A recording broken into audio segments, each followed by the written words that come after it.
the main challenge to that, a big challenge to that, is organized Jewry in America. Has Tucker Carlson just ignited a full-scale war within the GOP? In November 2025, Carlson hosted a friendly interview with Nick Fuentes. Heil Hitler Friday, nigga. Heil Hitler, all my niggas Nazis. Ben Shapiro erupted. Tucker Carlson, who is an intellectual coward, a dishonest interlocutor, and a terrible friend. Branding Carlson the most virulent super spreader of vile ideas and a bad friend, and accusing him of normalizing Nazism. Because Tucker Carlson decided that it was important not only to host Fuentes, but to smooth over his views, water them down, and make them far more palatable to a normal audience. Like, duh, that has been the theme, isn't it? The grift is apparent. The venomous coalition attacking him are sowing division. Their attempt to cancel him will fail. A few moments later. My use of the phrase venomous coalition was a terrible choice of words. These people will turn wherever the tide is, and currently, the tide in the GOP is towards the Groypers. They are white supremacists, they hate women, Jews, Hindus, many types of Christians, brown people of a wide variety of backgrounds. The conservative establishment is in disarray, with GOP Israeli puppets are distancing themselves as Fuentes makes his anti-Semitic tirades mainstream on a major platform. They are responsible for every war in the world. What did they possibly think would happen? Their fan base is filled with neo-Nazis and racists. Look at my African-American over here. Look at him. Did they genuinely believe these absolute morons would exempt Jews simply because the party hoists Israeli flags?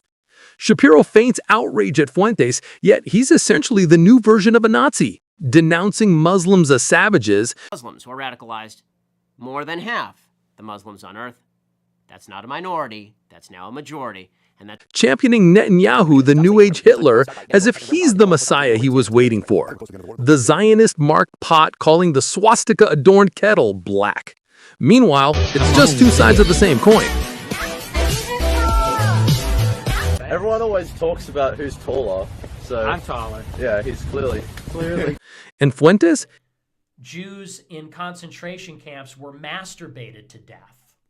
He preaches America first while idolizing the very dictator responsible for 400,000 American deaths in World War II. Hitler was a pedophile and kind of a pagan. It's like, well, he was also really fucking cool. How utterly predictable. But this fiasco didn't materialize overnight. For decades, the GOP has nurtured racist elements like a prized garden. Nixon's Southern strategy subtly endorsed segregation through states' rights rhetoric. A psychologist, which I'm not, is how abstract you handle the race thing. In other words, you start out in 1954 by saying nigger, nigger, nigger.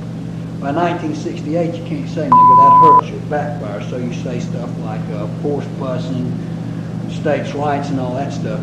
And you're getting so abstract now. You're talking about cutting taxes, and all of these things you're talking about are totally economic things, and the byproduct of them is blacks get hurt worse than whites. And subconsciously, maybe that is part of it. Reagan peddled myths of welfare queens to stoke anti-black sentiment. In Chicago, they found a woman who holds the record. She used 80 names, 30 addresses, 15 telephone numbers to collect food stamps, Social Security, veterans benefits for 4 non-existent deceased veterans' husbands, as well as welfare. Her tax-free cash income alone has been running $150,000 a year. And infuse drugs in American cities, changing America forever. Post 9/11, they fueled bigotry against brown and Muslim communities with Sharia panic. Every Muslim is a terrorist. Period. Right now. Shut your mouth. I don't want to hear your mouth. Oh, please. I'm done with you. In the Trump years, build the wall, labeling Mexicans as rapists and pet eaters and whatnot. They're eating the dogs, the people that came in. They're eating the cats. They're eating the pets.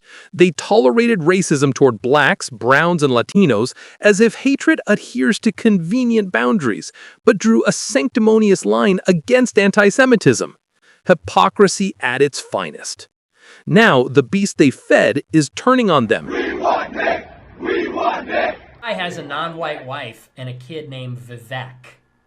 This guy is going to be a defender of white identity? I don't think so. Exposing the GOP's complete moral bankruptcy. Who could have foreseen this? Well, anyone who could read. GOP will burn and America will be baptized from that fire. Until then, keep fighting. Onwards.